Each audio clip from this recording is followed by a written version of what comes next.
Bowl first, Jarrod, Kimber. Let's talk about Ravi Jadeja.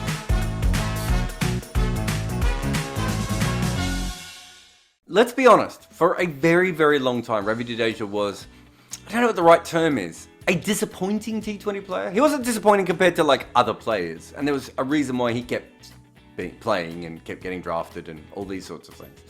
But considering how good Ravi Jadeja was, Ravi Jadeja, the T20 player, wasn't quite at that level. And if you were looking at him, you'd think he would be absolutely great at T20 cricket and very handy in Test cricket. And for a while, it was completely the opposite, right? So that is confusing.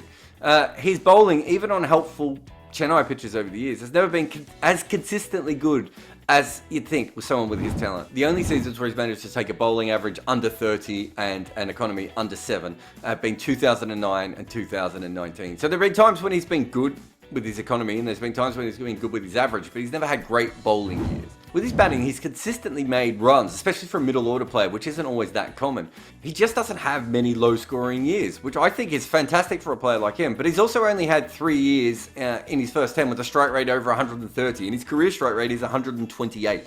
So basically, he just hasn't scored that quickly. My thought was he was always being misused. He was a natural attacking batsman, but didn't have the proper power. So batting at 3 or batting in the power play might have worked a lot more for him. But teams have never used him in the power play. He's almost never batted there. And his highest career strike rate, weirdly, is actually batting at positions 3 and 4, although it's only from 8 innings, so who knows. But over the last few years, Jadeja's transformation has been obvious. I've already made a video on the site before about just how much he's changed as a cricketer.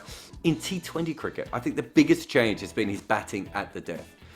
This is him in the years he's played with his death strike rate compared to the league average. You can see that most of the time he's below the league average, or he's around the league average, right up until last year, where he went absolutely berserk. So this over where he scored 37 runs might have been even better, but this has been happening for a while. But I think the real thing that has changed is simply that he now hits sixes. Jadeja hit 5 sixes in an over yesterday. That would be his second highest sixes total in an entire season.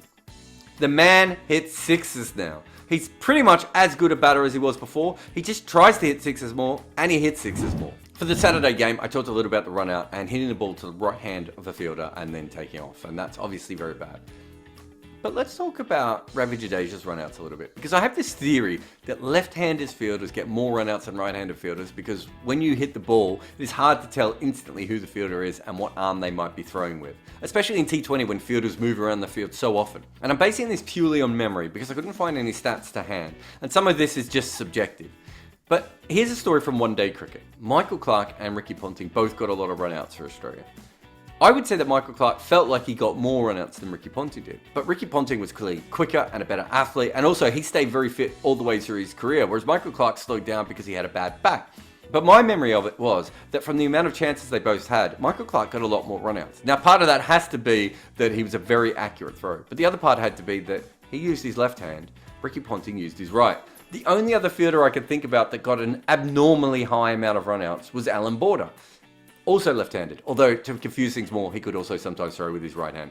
But let's just pretend he didn't do that as much. So if you had 2 equally talented fielders, one who fielded with his left hand and one who fielded with his right, you would always assume that the left-hander would be more likely to get runouts. Right at the moment, 2 of the best fielders in the world for mine are Fabian Allen and Ravi Jadeja. Both are left-handers. I don't know if they get a left-handed bump or not, but they're really good. Can we just take a brief pause about talking about Ravi Jadeja before we start talking about Kane Williamson? Just to briefly talk about something that happened in Bangalore's bowling innings, which I found really, really interesting. The last ball of CSK's 13th over, Raina wildly slogged at a ball and hit a 6. Then there was a timeout, a strategic timeout, not a non-strategic timeout. After that, Harshal Patel came on and he had a single off his bowling. Then he bowled 2 dot balls, and then of which Raina got absolutely nowhere near. He finally gets Raina out. Fine. Next ball, Faf du Plessis tries to muscle the ball, gets nowhere near it, and he goes out. 2 wickets in 2 balls. CSK went from on top of the game to struggling like that. That's really quick, in case you weren't sure. Harshal's over went for 1 over, and Washington Sundar comes on at the next over, and he bowls 3 consecutive dot balls to the new batter. It had been an over and a half since that 6, but CSK were panicking, and so this new batter swung the ball wildly straight to Dan Christian, who drops a catch. Right? That's bad. They take a single. Rayudu is facing the next ball. He sweeps out to the sweeper. The sweeper runs too close to the ball, doesn't realise it's going to spin back, fumbles, goes straight through the hand, goes for 4. Okay? Miscatch, fumble, fine. Kyle Jamieson comes on for the next over. First ball of the next over. He bowls to the new batter. He's got mid-off up in the circle, and he bowls a half volley outside off stump. Obviously not the plan, but it was still a half volley outside off stump. New batter goes ping, over the top, it goes for 4. Next ball, Kyle Jamieson tries to overcompensate, and he bowls sort of a back of a lengthish ball at the hip of that batter, who flicks it around the corner, beats short fine leg, and it goes for 4. In the space of 4 balls, they dropped the catch, fumbled to 4, made 2 bowling errors that went for 2 more 4s. They were completely on top and could have really got themselves ahead of the game at that point, and they didn't do it. Now, if you're watching this game closely, you know who that new batter was, who got dropped and then hit the 2 falls off Jamieson. It was Ravi Jadeja. So firstly, yes, I did lie to you when I said that that wasn't about Ravi Jadeja. But secondly, that shows you, how quickly you can really let go of an advantage.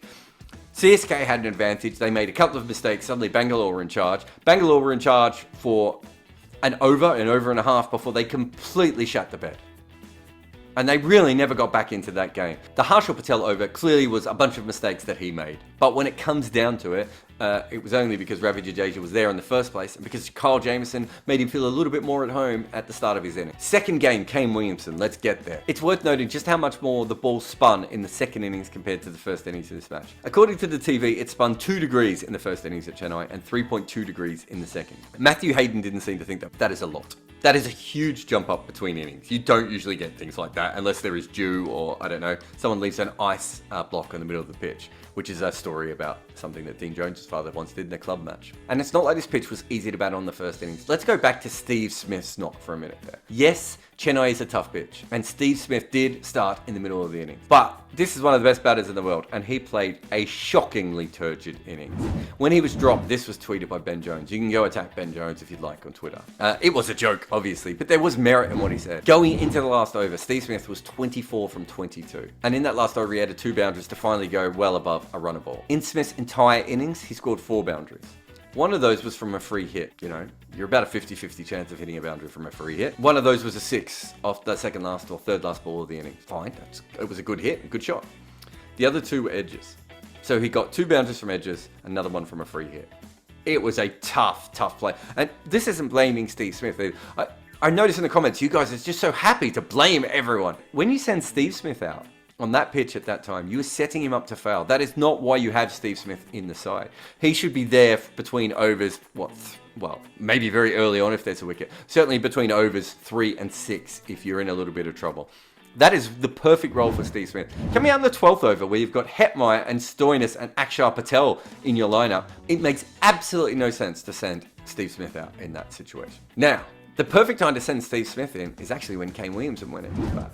When your other top gun player has been run out, and I've mentioned run-outs twice, but it's going to have to wait for another episode now, isn't it? I did actually like the tactics from Sunrisers here. They basically went, we're going to try and make this chase as easy as possible. And Besto was scoring at 2 runs a ball, and he wouldn't have needed to last that much longer to really make an impact. And realistically, without his innings, I don't think Williamson would have been able to get them there. So between Besto and Such's incredible late innings knock, there was basically no one at the other end. There was just cardboard cutouts of batters with Kane Williamson at that point. I just want to pick out a few highlights of Williamson's innings here. At one stage, he went across the crease to sweep Amit Mishra. Now, they had a player out for the sweep, obviously, but he changed the angle a little bit, got it away from the player, hit a 4. The next ball, knowing that Amit Mishra would overcompensate for that, he went with the reverse sweep, thinking the ball would be outside off stump. So he picked up 2 4s for the price of 1, essentially. The 11th over, Akshar Patel was bowling really well. This is when the ball was really ragging. This is when the air goes out of the ball and it's hard to play other shots. Kane Williamson realised this and he played a very soft, delicate, aerial, inside-out shot over cover for 2. He made sure he was in complete control of it so he wasn't going to scoop it to cover or mishit it or anything. But he also made sure that he hit it perfectly so he could get a very safe 2 runs. The next ball, Akshar Patel bowls faster and rips the ball off back of a length. And Kane Williamson is about to play it and pulls his bat inside the line, which to begin with in T20 cricket is quite a good effort to be able to pull your bat away. Rabada comes on for the 14th over. He has mid-off up in the circle. And essentially, Williamson waits for him to slightly overpitch. And again, just very safely, plays a proper cricket shot over the top, for 4. The 18th over, Amit Mishra comes on to bowl, and he's clearly going to try and slow it down. So Williamson goes very far back in his crease, waits for the ball, and then sort of flat bat, tennis forehand over cover. Beautiful execution of an ugly shot. Think about all the different things we've talked about there. There's batting tactics there. There's pulling the bat away. There's being in complete control. There's playing perfect cricket shots. There's playing modern cricket shots. All these different sorts of things that Kane Williamson put into that innings. He had to use all of his batsmanship. He didn't hit sixes. He probably couldn't have hit many sixes on this even if he tried, just because of the kind of wicket it is and the kind of batter that he is. He had no one batting the other end with him. I mean, at some stage, there were just people hoovering up top balls around him. It's not a strong middle order anyway. Look at the quality of the bowlers. Avesh Khan is taking wickets for fun, okay? But let's move him aside because he's young. Amit Mishra, who I think has the most wickets ever against right-hand batters in the IPL. R. Ashwin, I mean, just really good. Akshar Patel, who even bowled a couple of the balls that still give English players nightmares. Oh, wait, I'm forgetting. Rabada. Now, Rabada might not be in his best form at the moment, but again, you are talking about an all-star bowling lineup from Delhi, realistically, on a bowling-friendly wicket, where I think they played a very good innings to get the score they could have. So let's just factor all this in again. You ready? Warner was run out, so they lost one of their 3 batters, essentially. Bairstow tried to knock the top off the chase and very nearly did it. Williamson then had to bat with a bunch of support staff who just sadly weren't up to it, against an incredible bowling lineup where the pitch was spinning more, including incredible spinners in that. The air came out of the ball as it always did. Williamson couldn't hit sixes, and he still managed to get them to the super over. The fact that Delhi won, they probably deserved to win.